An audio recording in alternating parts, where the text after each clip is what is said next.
Pulp MX Network production.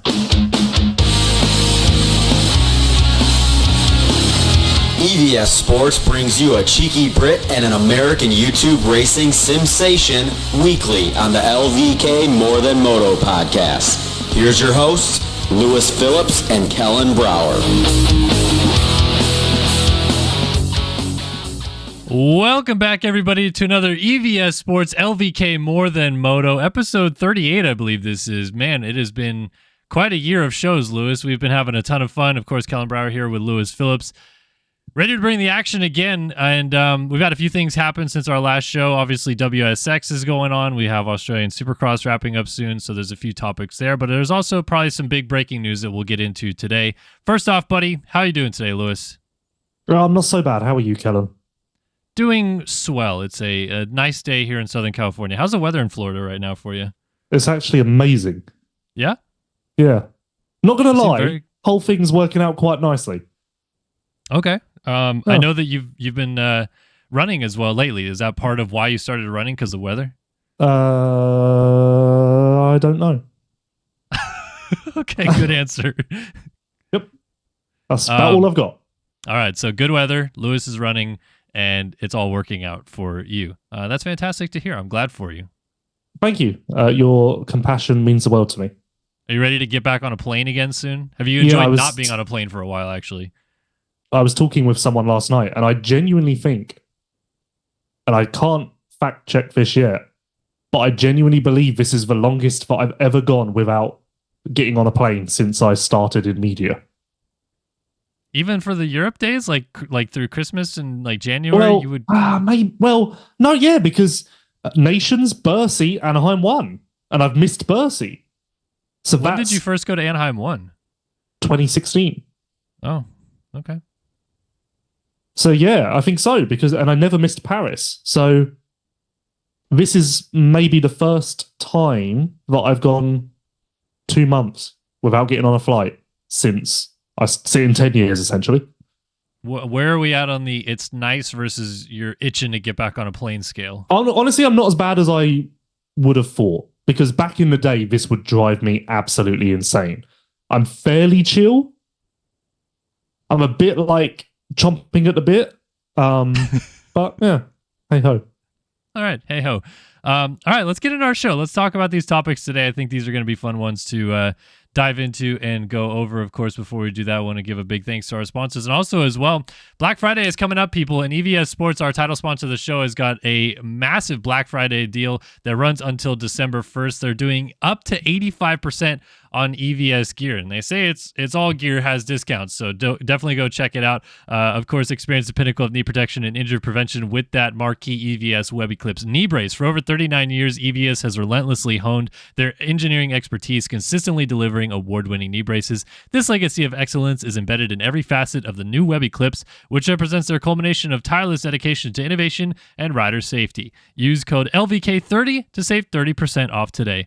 And also big thanks to Namura. Lewis, did you know that Namura now offers cylinder kits for their ATVs and UTVs as well as their motocross kits? Can you believe that? Yeah, of course I know that. I'm well up on everything that Namura does. Yeah, did you put a new kit in your UTV recently? Yep. Big nice. UTV guy. What does U stand for?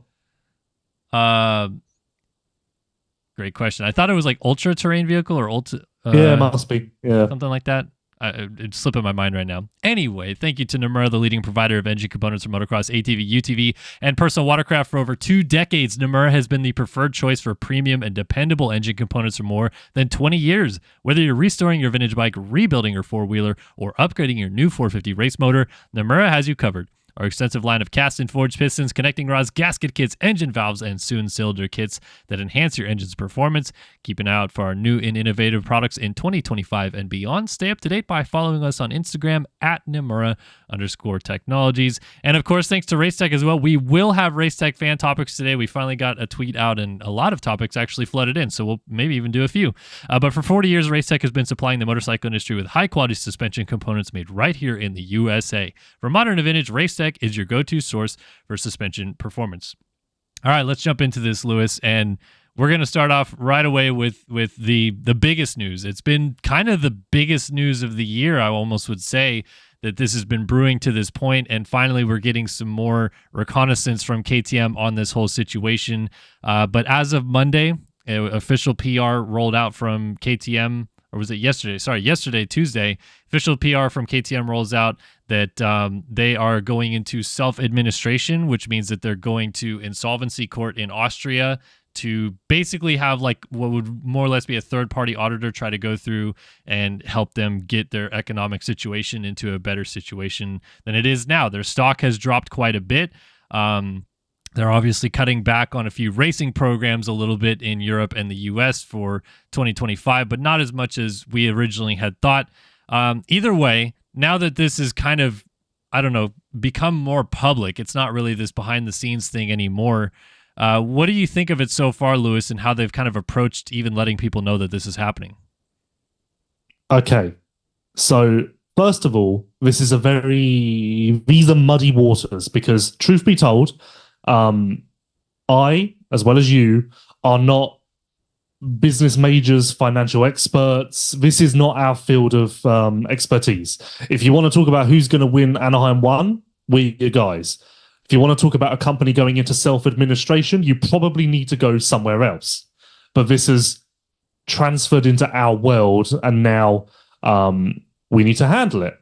But I think it's important to say that on the forefront, because if a Moto media member is talking about this as if they are the authority and they know, they're lying to you. Don't buy into that. Now, do I have sources who have enlightened me as to some minor details that are actually quite enlightening? Yes. But that doesn't mean that I have the full picture. So everything that I say is take it at face value. It's not some hidden message. I'm literally telling you my understanding of what the situation is. Honestly, I now can't remember what you asked me. Did you just want me to talk about it? Well, we can talk about it, but I first wanted to know your reaction to how they've approach the public-facing vision of this. You know what I mean? Like trying to get the information out to people that this is actually happening. It's kind of been silent in a way, but also they've teased a few. Like they did that quarterly report where they talked about, I think they cut the board of trustees down quite a bit or something like that. And then now this new one, they talked about a second CEO of sorts being involved alongside Stefan Pierre of Pierre Mobility Group. So I feel like they're being fairly transparent, but also, do you wish there was more? I don't know how much more transparent they could be. I did say to someone yesterday that perhaps a press conference would be handy, because naturally now the world likes to immediately go to worst case scenario, grapple with the negatives, etc., etc. So there is a lot of doomsday discussion about this, and I believe that if they had a press conference where they could specifically tackle racing, MotoGP, etc., it would maybe provide a more well-rounded picture that tells us that actually it's not that bad. But then also I know that they're kind of on lockdown with no interviews with significant figures for now. And I think that's just because the landscape is ever-changing, as proven by their 2 announcements in the last 2 weeks, maybe even more. It's quite clear that it's progressing, and you would expect that now as well. I wouldn't be surprised if we get another statement in 2 weeks. But anyway, so my understanding is, and this is from talking to 3 or 4 people who would know, is that it's mainly the production side where this is relevant. KTM components, KTM R&D, what I remember from my time in Austria, although it's all one, and ultimately it is all one. So not trying to skirt around that. It is all one and it's all going to be affected. But motorsport is kind of the label that all of the racing activities are filed under. And that's almost, in a weird way, its own entity, its own company. In a really, again, not going to proclaim to understand it, but that is at least the impression I get.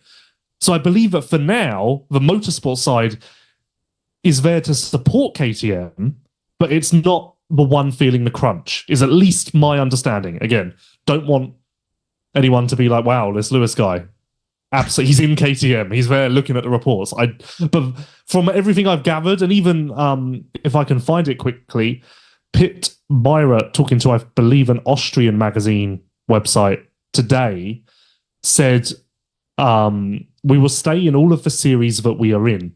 Whatever we do with 100%. But the focus now is entirely on Orange, which we've discussed before, how the American side is bizarre, and I don't know why they've got gas, and the rest of the world is definitely moving towards KTM focused. He goes on, blah, blah, blah, talks about how motorsport is the company's best marketing tool. We won races and then sold motorcycles. That's the secret of success. We are in a very difficult phase, and we, as the motorsport department, will do our part to stabilize the company. We are part of the family, and we have to stick together now.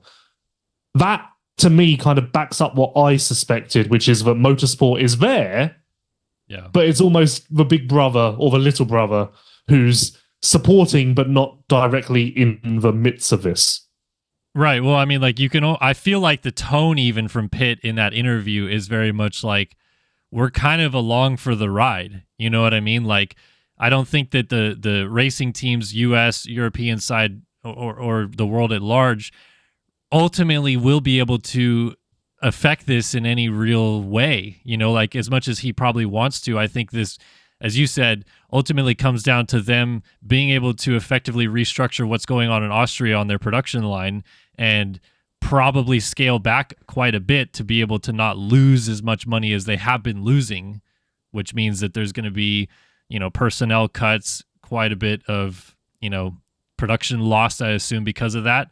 And in the end, their hope, right, is that it stabilizes. But at the moment, I wouldn't say it's very questionable, but it's definitely not like a guarantee that this is just going to be butterflies and roses in a year. Yeah, but there is a part of me that does feel as though this will all be fine. I think there's a part of me as well, but there's also the part that, I mean, companies don't just regularly go to insolvency court. And to like, again, I'm not a business major, but to basically understand what that means is that they're not filing for bankruptcy yet, but it could mean that they do if things go a few certain ways. But then even if they file for bankruptcy, it doesn't necessarily mean that they are gone. It just means that they have to, reallocate assets and all this stuff like that. But I don't think we're to that level at all. So it's just an economic restructuring of their own brand. And again, I think it is just an issue born from the fact that the pandemic inflated all of their forecasts so much that they pivoted to meet that, and now that's ultimately fallen flat. And I think I saw on Twitter today, Steve, for instance, was like, I don't understand how companies believed that pandemic sales would continue forever. And I agree with that. But also, I guess it's damned if you do, damned if you don't. Because if, say, you were super cautious and after year one of these sky-high sales went, okay, I don't believe this is going to continue, let me just back it down now, and then you miss out on thousands and thousands of sales because it did continue for one more year, someone's going to get fired for that, for sure. Yeah. So you are damned if you do, damned if you don't in that regard. But yeah, ultimately the goal now is to make sure that there is one less bike than the market demands.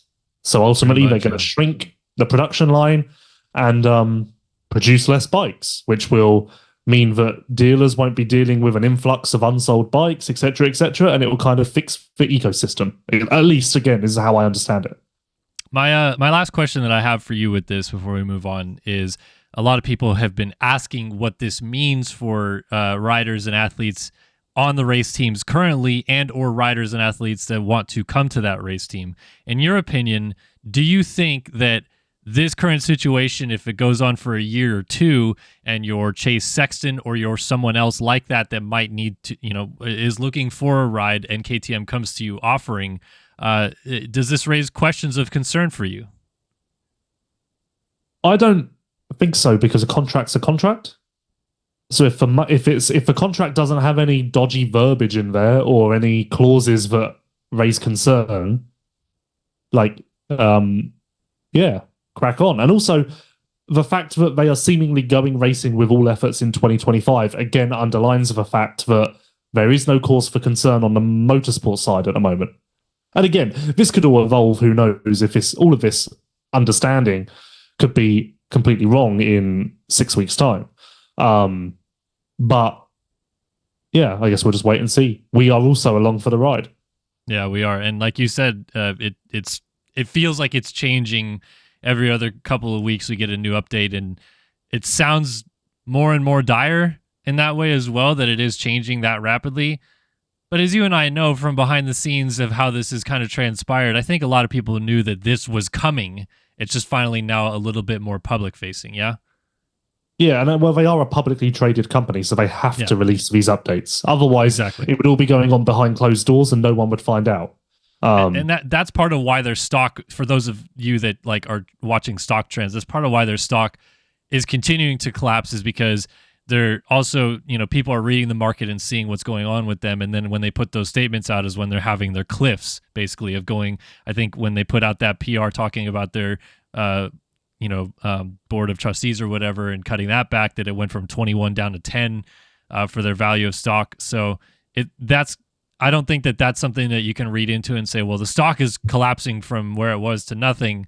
That means that they're definitely going to lose. Like, there's plenty of companies that have dropped stock as violently as this and recovered. So anyway, very interesting, because it doesn't necessarily have to do with the motorsports side of it entirely yet. Of course, we've seen them already start to cut teams back a little bit, but this could be very interesting for KTM's future. All right, I want to move on from this and get into our next topic and get to current events, current racing. WSX rounds 2 and 3 more or less happened over the weekend. I think I owe you maybe an apology, Lewis, that Eli Tomac has more or less walked this and been the clear number one guy, which you said at the beginning, and I gave Roxon a little bit more credit, but Tomac has been very good. No, specifically what I want to talk about with WSX was, obviously there was an instance in which Dean Wilson got injured when he got hit by Vince Freeze. He went to Instagram to explain his situation. I think he tore his labrum. His Australian Supercross title defense is now in question, and maybe even racing beyond that still in question for Dean, who by all intensive purposes has been pretty much near the end of his career for the past few years. But with this Vince Freeze situation, obviously people have been boiled over many times about Vince Freeze. What's interesting to me, though, is that now that we have this ongoing situation of WSX intermixed with AMA Supercross and Motocross, and there's like some, MXGP, well, not MXGP, but like, French Supercross riders that are coming over and doing this.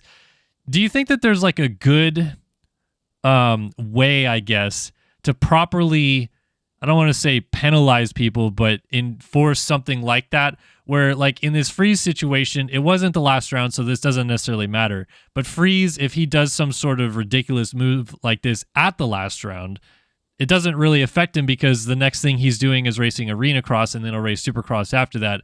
And since it's not an AMA event, like there's no chance that he could be penalized from WSX down. You know what I mean? So what I'm trying to get at here is, with all these different athletes that are jumping between different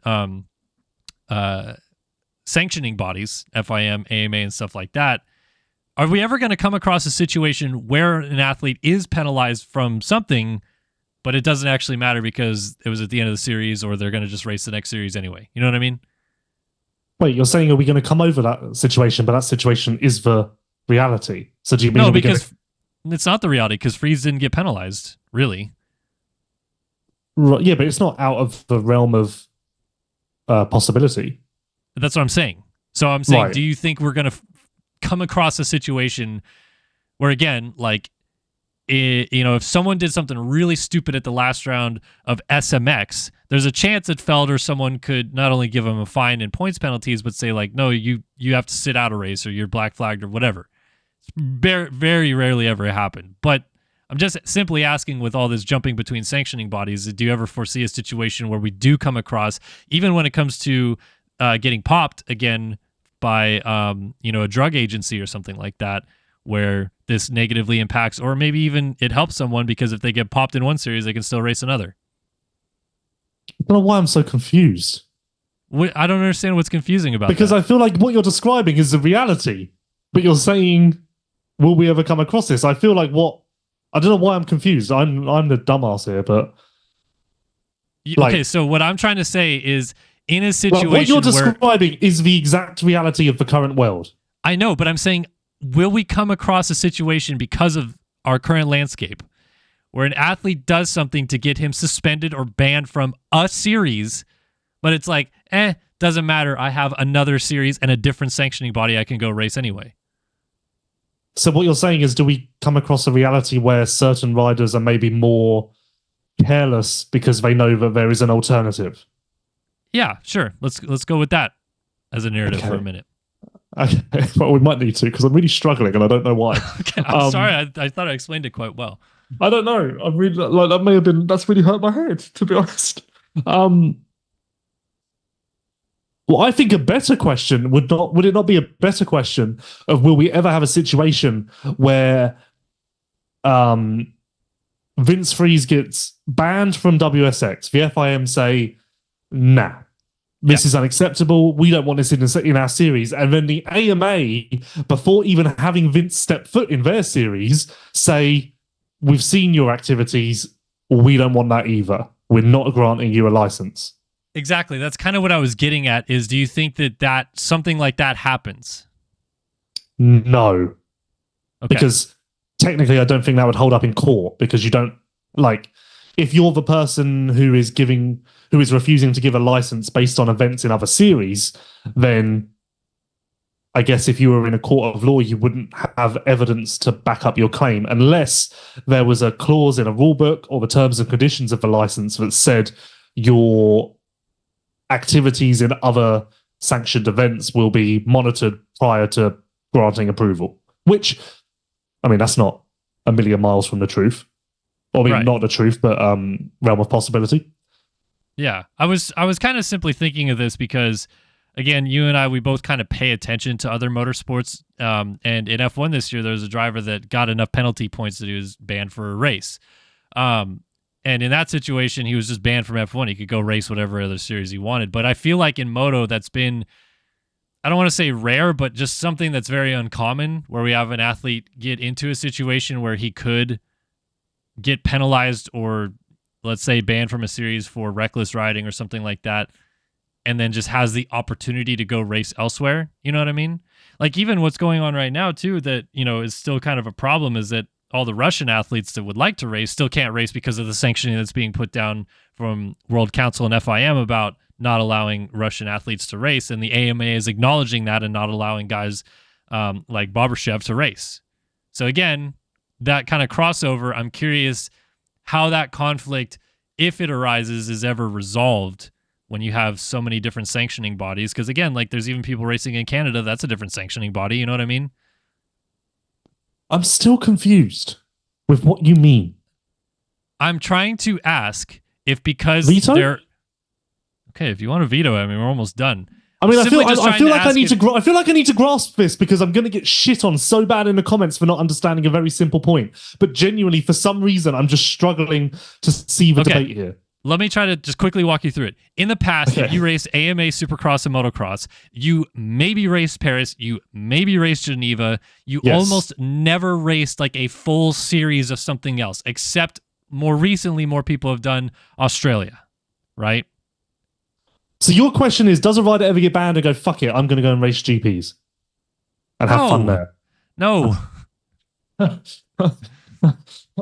I'm not saying that. I'm saying in the past, AMA was like the overarching series for some people, and GPs was the overarching series for some people and stuff like that. But now there's so many different elements and options available. Do you foresee a situation in which a rider is banned from a series, but to them, they're just like, I got 14 other options? Yeah, I think, and this is kind of why I've been struggling with the debate, because you're saying, do you ever foresee this? And in my mind, I'm like, yeah, that is the reality. Who's gotten banned? That's where I'm confused about your reality. Who's gotten banned from the series? reality is the stakes aren't that high because there are other options. Okay, so that's what you're saying is, but you do believe that it's potential. That's why I was struggling, because you were saying, do you foresee? And in my mind, I was like, well, no, that is just the reality. Like, no one has been banned, is what I was trying to say. Yeah, And I mean, that's a different debate, but yeah. I mean, of course, it's very rare, but anyway. Point being, I'm just curious if that's the sanctioning bodies that are involved and how that kind of plays into dealing with penalties in the future. Let's get into a fan topic here. And this one, of course, backed by Racetech Suspension. Huge thanks to Racetech for their gold valves. They provide a plush feel with drastically improved bottoming resistance and increased traction. All Racetech products are 100% guaranteed and made in the USA. Lewis, you might need a revalving of your brain after that, so I would recommend going to Racetech. It's very plush feel, can soften the blow that just happened on your brain to try to figure that out. It's bad that happened in topic 2 because there's a long way to go, and I feel like it's going to be hard for me to reignite myself. Okay, so here's my fan topic. We asked some people on Twitter, and this one comes from @DrJB. And this is one I kind of am like a little bit passionate about, so I wanted to talk about this today. He asks, how can we move away from cookie cutter SX tracks? Are there other obstacle combinations that could be more conducive for racing / setting up passes? I'll say my piece in a minute. I don't want to know what your initial reaction is to a question like this about our current cookie cutter tracks, though. My initial reaction is there are only so many ways to skin a cat. And sure, you can have different combinations and you can reorder some stuff, but ultimately, we've been doing Supercross for so many years now that everything has been seen before. What can you do that has never been seen before, realistically? Well, but I don't think that what the question here is we want something that's never been seen before. He's simply just saying, can we stop with the same exact design concepts for every jump? It has to be 3 foot, 5 foot table. You know what I mean? The whoops have to be this distance apart. But so say instead of that it's 2-4 table. Do you really think, will people actually notice that difference? I don't know. I don't know if they would. I think they would because so my answer to this concept is basically I wish the track designers nowadays would just every once in a while load up, whatever, Dallas 1999 or something on YouTube. Go just dig through the history books of what Supercross looked like. And I do believe they do. And I like the Dirtworks track crew right now. And I know that they're limited by certain things that they can and can't do. And I know that teams and Feld and everything has to sign off on major design changes and stuff like that as well. But I think that there's a way in which you can have it so that, let's say a standard rhythm section where, they have their 3 foots and their 5 foots and their tables and stuff like that.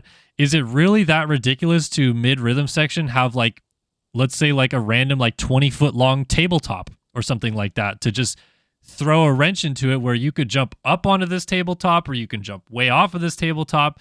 And so instead of just having they're 3ing in and they're 3ing again and they're 3ing again, it's 3 in. Are they going to jump onto that weird tabletop thing? Or are they going to jump down into it to get a quad off of it? You know what I mean? Just a couple things outside of the box like that could totally change the perspective of a racetrack.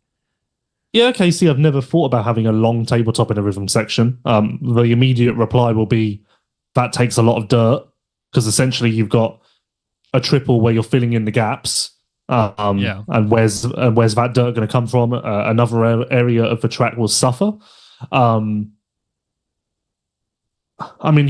you were explaining that in my head, I was like, oh, that's interesting. I wonder how that would look. So I guess it would be nice to have some of that stuff, but I do come back to there's only so many ways to skin a cat. And is that even the saying? I think so. Okay. I just randomly thought, why do you skin a cat? I don't know. Okay. I'm not asking those questions. So yeah, obviously we would all like imagination and maybe a split start would make everyone excited again. And a real proper split start, like Phoenix 06. But again, that's a lot of floor space. So everything that you dream of, I can immediately come up with what the logical counter is, which is again difficult. But yeah, I'd just like to see steeper jumps to make it more technical. That's all. Slower and technical. Well, I mean, as you pointed out, the answer in the middle of your in your response there that is the answer to everything is more dirt. They don't want to spend more money on dirt, and that's kind of the reality that we've been facing for the last decade or so. Like, if they chose to spend more money on dirt, that would obviously open up a ton more options of what Dirtworks can do, but they're very limited in what they can do in many regards because they only have so much dirt that they can use and that they can bring in, and dirt's not cheap. I get it, but I just sometimes wish that there was a little bit more care put into the racetrack and how much that kind of matters to a good quality event and good quality racing. But yeah, I mean, I guess what I want to ask you about this, Lewis, is do you feel of the last, say, decade or so that we actually have fallen into a pretty bad rut with tracks, or do you still think there is quite a good amount of creativity? I think that creativity is hidden by the fact that the riders and bikes are so good now that ultimately it all comes across as easy and hides some of the uniqueness that we have on the tracks. For instance, the sand rhythm section that we have at Tampa, that was like, when I saw that on a track map for the first time, I was like, oh my, that's going to be incredible. But the riders and bikes are so good that it was just like, oh, yeah, that's cool. Like, it wasn't as amazing as I dreamt up in my head. And I think that's the problem. No matter what you put on these tracks, the riders and bikes handle it so well that it kind of takes the quirk away from it and it just becomes another mundane obstacle. And I genuinely believe that is the issue. Genuinely, hand on my heart, that would be my final answer. Yeah, I mean, you're definitely right about like what these guys are able to do and stuff that they probably couldn't do before. Like, people always talk about the 80s and you go back to those tracks and they're like so random, like almost borderline endurocross in a lot of aspects because the whoops are different sizes and everything's like a tabletop and all this stuff. And I just have to imagine that if you put a 450 on those tracks, that they would just be doing some stupid stuff that would make the track very, very boring. You know what I mean? Like they would just jump an entire set of whoops, for example, that those guys used to have to plow through or something along those lines. So you're certainly right in that regard. But again, just to get back to the question, I just do wish that, every once in a while they would be like, yeah, can we just add a little extra dirt and we'll do something really interesting, really off the wall here. Like just spend a little bit more money every now and again just to change it up. Because it does feel like, especially football stadiums, we get into a rut mid-season of like, and this looks the same, and I remember that layout from 3 years ago, and you know what I mean? But can you say that so simply, buy more dirt or whatever? Like, maybe there isn't more dirt. Like I don't think you can say that. There's always more dirt. Is there though? You think that they just run out of dirt in the world to use?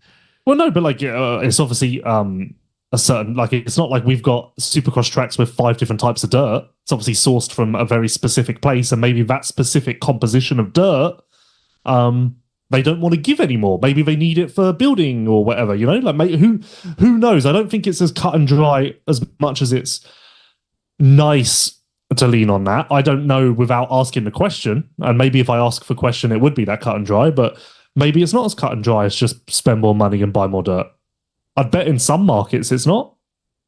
Yeah, because then maybe it's even down to moving time, loading time, track build. Like, have more dirt, that would take longer to tear down, longer to build, and it would put too much pressure on Dirtworks week to week. Like, there may be other factors at play here.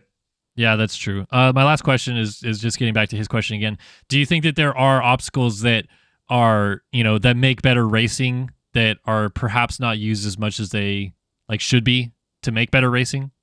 No, I think we use everything.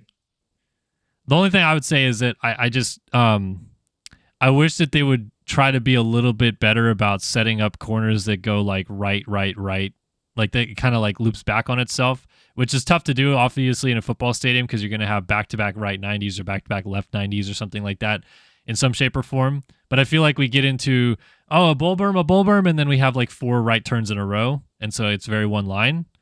Yeah. So that's more on just obviously track layout instead of obstacles. But anyway, I do wish that we just had a little bit more creativity personally. All right. That's my half of the show done. Of course, before we move into the second half, a big thank you again to EVS Sports. Experience the pinnacle of knee protection and injury prevention with the EVS Web Eclipse knee brace. For over 39 years, EVS has relentlessly honed their engineering expertise, consistently delivering award-winning knee braces. This legacy of excellence is embedded in every facet of the new Web Eclipse, which represents their culmination of their tireless dedication to innovation and rider safety. Use code LVK30, that is LVK30, people, to save 30% off today, or you could just save up to 85% off at EVS for their Black Friday deals. All right, Lewis, your turn, sir. What are you going to fire my way today? Well, after popular feedback and much request, I've got another stat game. Okay. Once again, this is meant to be interactive. It's meant to give you a little bit of an investment at home. It's not me trying to catch out Kellen. This is all stuff that I had to research. It's not stuff that I knew off the top of my head. My biggest concern is that this is going to come across as like, look what I know, Kellen, and you don't. But that's not the game here at all. But as we know, the people like to really read into what happens on these podcasts. So a disclaimer out of the way. How many Supercross main events have these riders done? 250s and 450s. Okay, so 250 career too. Interesting. Yep. And obviously, after you've answered the first one, I guess that'll give you a bit of a reference point for the rest. The first one's a shot in the dark, isn't it? But you can kind of base the others around it. Cooper Webb. Okay, Cooper Webb. Can I just take like a second to think about this? Well, not too long, Kellen. This is a podcast. Okay, so and there's no Cooper prize, Webb, so feel free to like throw caution to the wind. I think he made a Supercross debut in 2014 because he had to miss 13 with injury, I believe. Wow, we're really doing this. 14 to 16 on a 250. So let's just say that's 25 races. Hope everyone's doing well at home. This is not turning into the entertainment that I expected.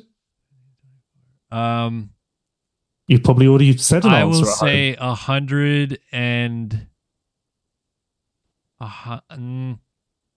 130. Ooh, 149. Oh, darn. Eli Tomac.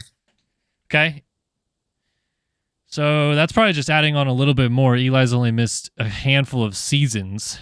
Once again, at home, he's probably very close to 200, I would say, or maybe even above 200. I don't know if I want to take that. Well, I'll go 190 for Tomac. 206. Okay. So actually, for Webb and Tomac, you were both about the same amount off of the correct answer. Below. Yeah. Sad, though, that you did not remember the celebration for Tomac's 200th start in St. Louis, somewhere. Aaron Plessinger. Aaron Plessinger. Let's see. Okay. I'm trying to mentally go back to where they started. That's fine, Kellen. We're here for you. Yeah, I know. You believe me. He hasn't missed much time either. He's actually been pretty healthy. But it's less than Webb. It's 115. Oh, 114. Oh, okay. It'd be amazing if you get one of these spot on Jet. Jet Lawrence? Yeah, Jet Lawrence. No, Jet Smith. Well, I just was confirming that you weren't like starting the sentence about like, so jet planes, they do this. I don't know what you're going to say. Jet. Okay, Jet. Missed only a handful of races in 2020 and hasn't missed a race since. 4 years of 250 Supercross, 1 year of 450 Supercross. 52? 49. Okay. So close. Anderson. Wow. Anderson. He has more. No, he doesn't have more starts than Tomac. He'll have less, but a little bit less. He missed time in 2019. I'll go 185 with Anderson.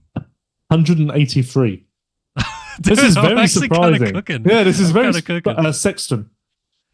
Sexton. All right. So Chase started. Then... Okay, so it's going to be a little less than AP. Well, no, a little less than AP, right? Has he made it to 100? No, he has to have, I think. 110? 89. Okay. Honestly, low. That was like, I would have expected Chase to have a lot more starts than Jet. That's just 40. You know, like I would have thought 70 more starts than Jet. 60. I don't know. Yeah, I guess. Malcolm Stewart. Whew. All we right. could speed this up a little bit. That'd be great. That's also around the Tomac range, all around the Anderson range, but then no, Broken he's pretty femur in much made almost 2019. 450s. Okay, 170. 155. Barsha. 2 more to go. Barsha's had to have done 200. So he might be above Tomac? No, he would be above Tomac because he had 2010 Supercross. But not much by much, I would assume. 220? 192. And finally, Ken Roxon. Ken Roxon, not 200 starts yet either.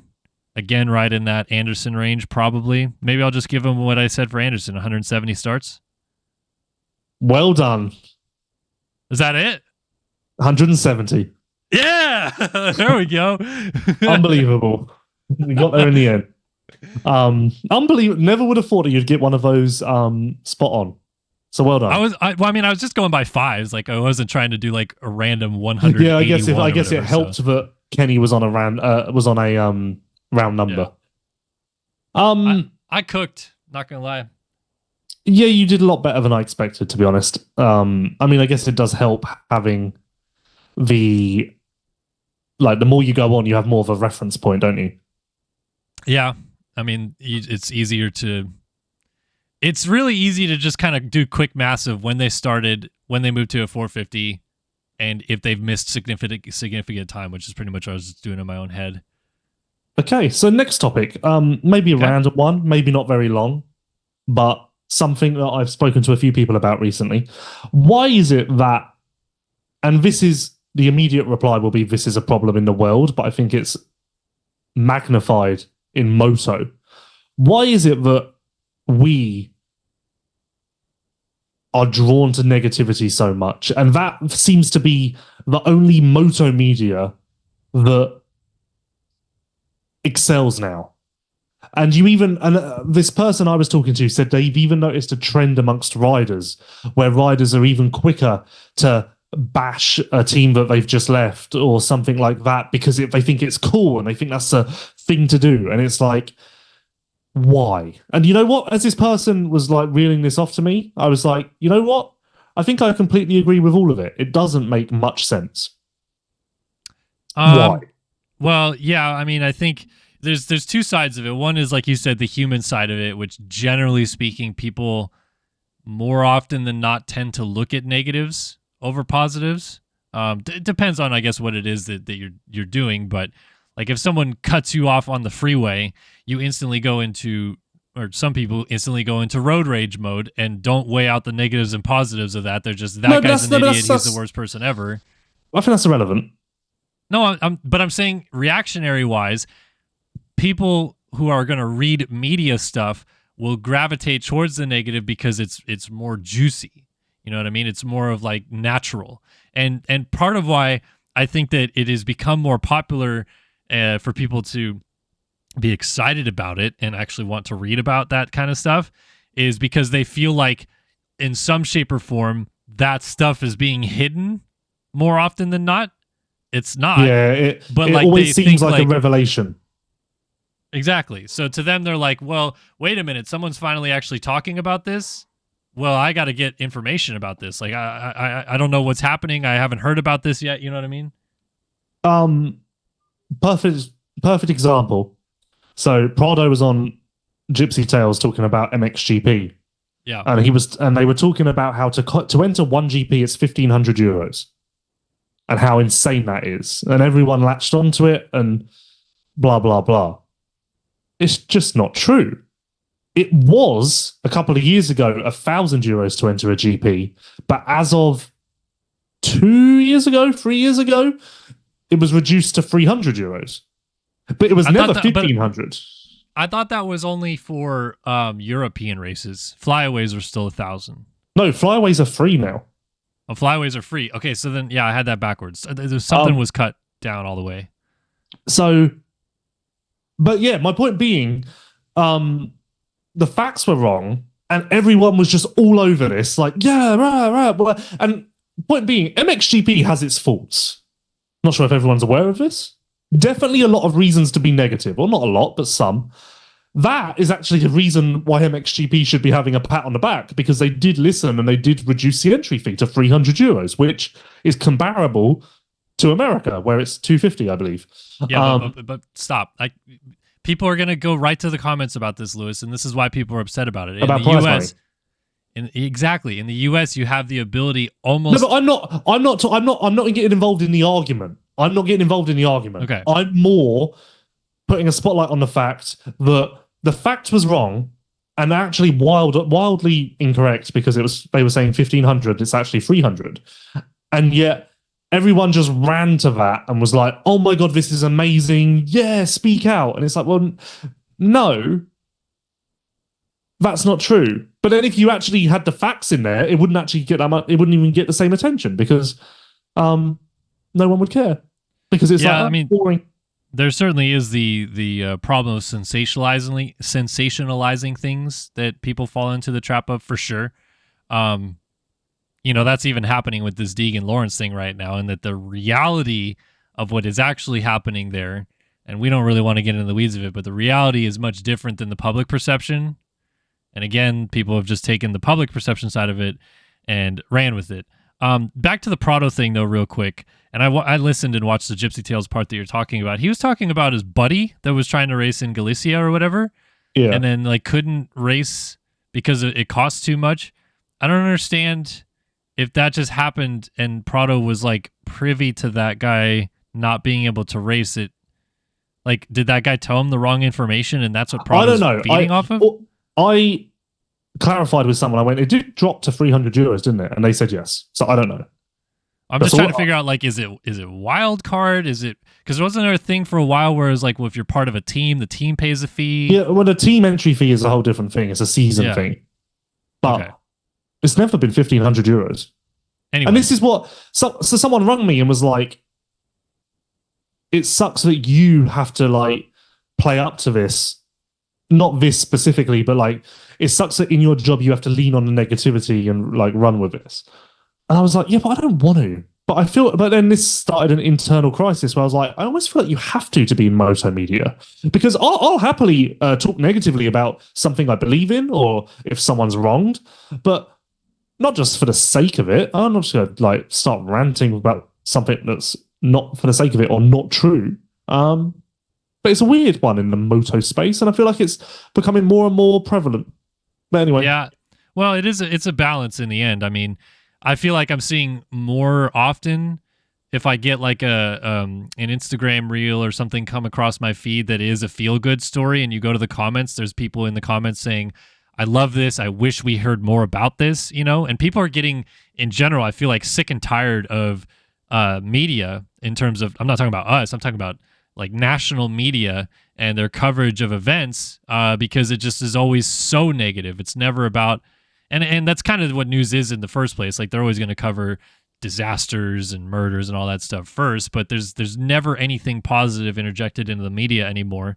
And I, like you, don't want to fall into the trap of that with motocross. I do not want us to become that sensationalized media where everything that is a negative thing has to have this deep dive reporting. We like to deep dive and report on positive things as well. In fact, it's one of my favorite things to do in this sport. So I agree. Yeah, it's a weird line to toe, because I almost feel like there is no line to toe, because no one wants the other side of the line.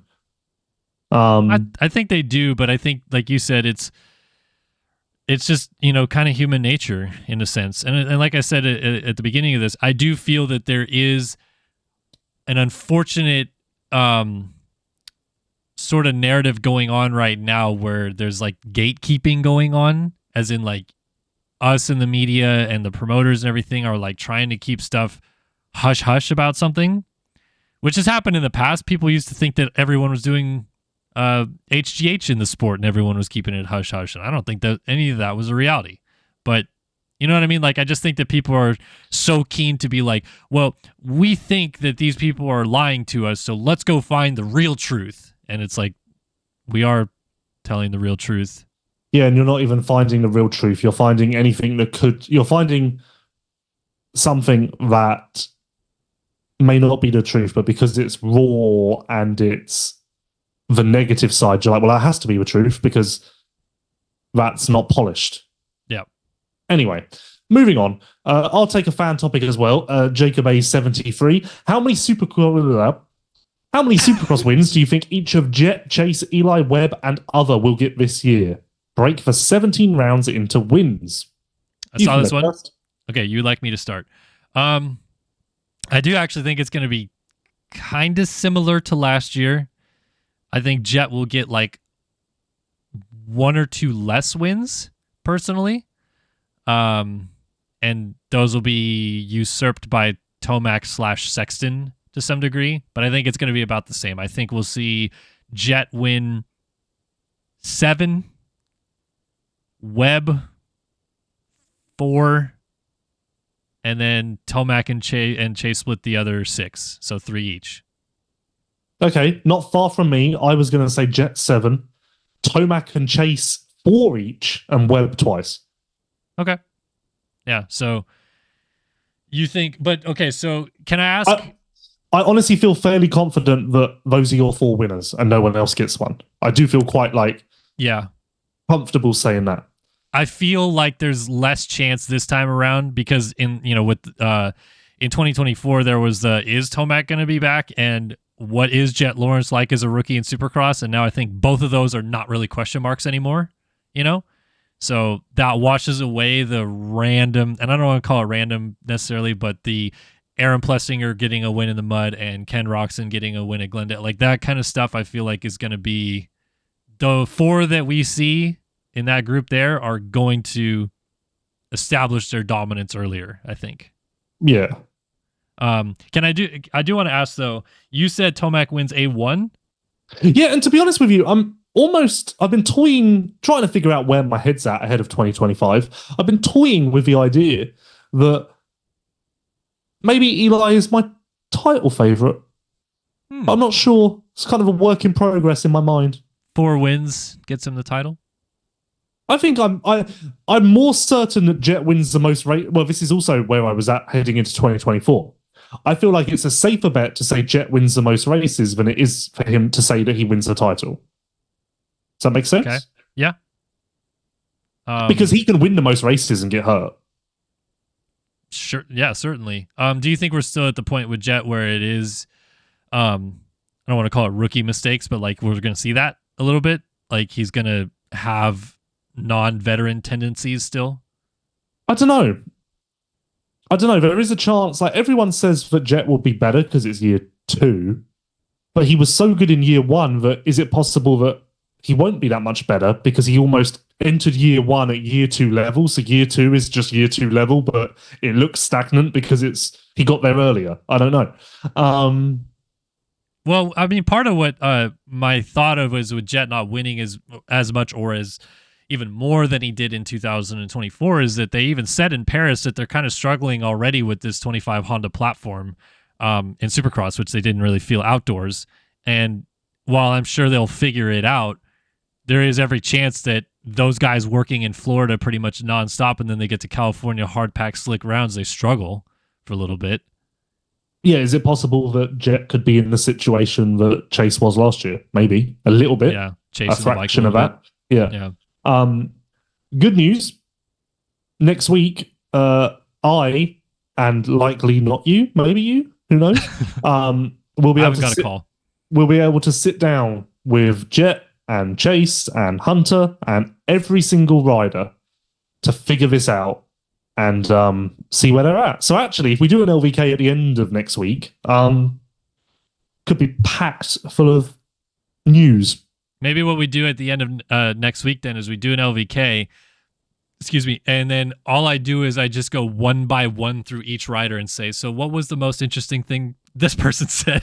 Yeah, each segment is a rider name, and that's it. Yeah, exactly. That'd be interesting. So Jet, where can we break this down quickly into title percentages, though? You said, Eli, you're flirting with being a potential title favorite, or you want him to be. Yeah.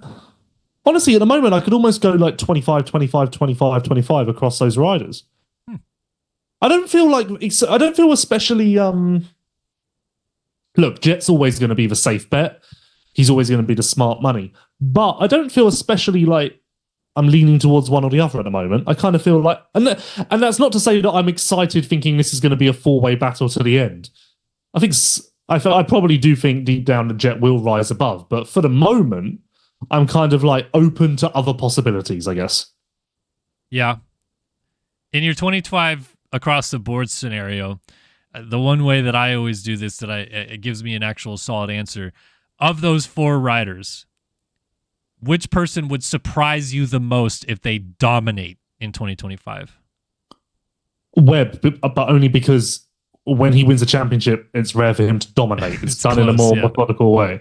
Okay, but your 25% title chances because we'll just see gritty Webb again. He'll just and that's also why I said only 2 wins, because I think that again, maybe he's not going to win the most races and he's not going to be the flashiest, but I think he'll be on the podium every single week.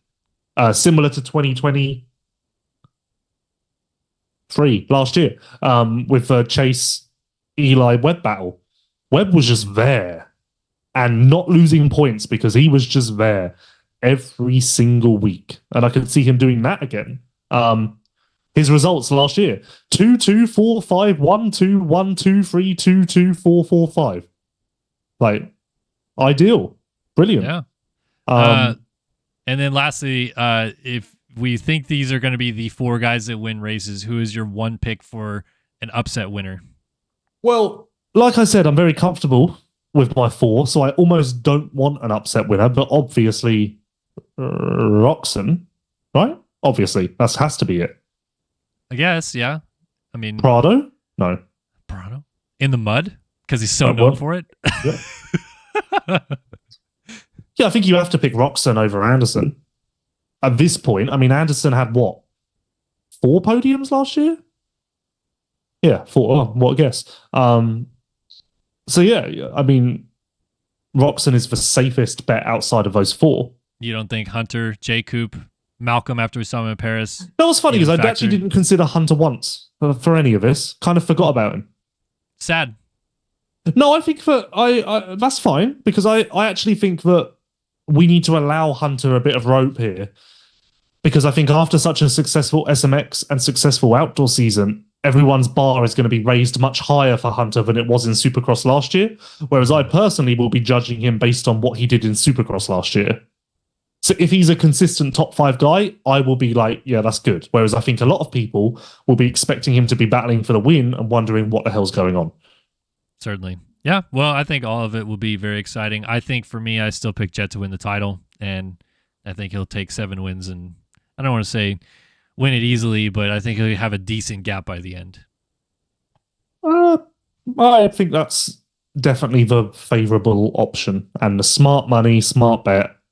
Definitely. This is where you gamble, though, Lewis, and you put your whole house on Eli Tomac winning. Let him marinate. We might get there. As I said, it's a work in progress. We're just workshopping the idea. Okay. I don't really know why. I've had this in my mind for a while, and I don't know why. I think that's why I'm not willing to commit yet. I need to understand the why. Maybe no, I don't need to understand the why, because what I've learned recently is that why is an emotional attachment. What I need to understand is the how. Okay. Well, how about you? Little business with Lewis for you there. You try to find out the how next week, and when you get He's all not going to be there. Really? WSX. Oh yeah, because Abu Dhabi. Yeah. So you won't be able to powwow with Roczen either, then, huh? No, but honestly, it's a 20-minute interview window, so it's probably for the best that Eli isn't there, because I don't know how you fill the 20 minutes. Staring contest? Year, I did last year, sir. I don't know what you need from me, so I would probably just halfway through be like, well, I'm out of questions. Let's just have a staring contest. The thing is, you got to try to get Eli to do his patented laugh that he does. I got in trouble when I did that. Why? Remember when I did that? I did that exact thing on this podcast earlier this year, and everyone got mad at me. So I hope that you get hate for that. You mocked his laugh? I did not mock it, Kellen. I impersonated it. Okay, but that's when you get the loosest and best version of Eli, is when you get him to open up. No, I've also seen that laugh used as a weapon. Well, yes, he uses it when he thinks that a question or something is stupid. Yeah, but that laugh is essentially if you translate the Eli language to English, the laugh translates to "you are an idiot." Eli language. Oh, that's great. That might be the title of the show right there to end it up. No, let's not do that. Okay. Because that's negativity, Kellen. You're dragging I know. people in Stop with doing the negativity. negatives, Lewis. We can't do it anymore. Okay. Yes, all positives. KTM is going to be fine. Vince Reeds is not going to get banned, and everyone's had more races than we thought. Maybe we have some Kellen news soon. Maybe. Maybe we have Watch some this news space. soon. I'll use your catchphrase. Watch Maybe this we have space. some Lewis news soon. Yeah, maybe we do. All right, that's going to do it for this week on LVK. Thank you guys so much for tuning in. And, of course, big thanks to EVS, Namura, and Racetech for backing the show. Get to those Black Friday sales at EVS. Those things are hot, and you'll want to get everything you can over there. Lewis, nice to see you again. I don't know if I'll see you next week, but if I don't, then I'll see you visually once again very soon. Yes, sir. See you soon. All right, see you guys.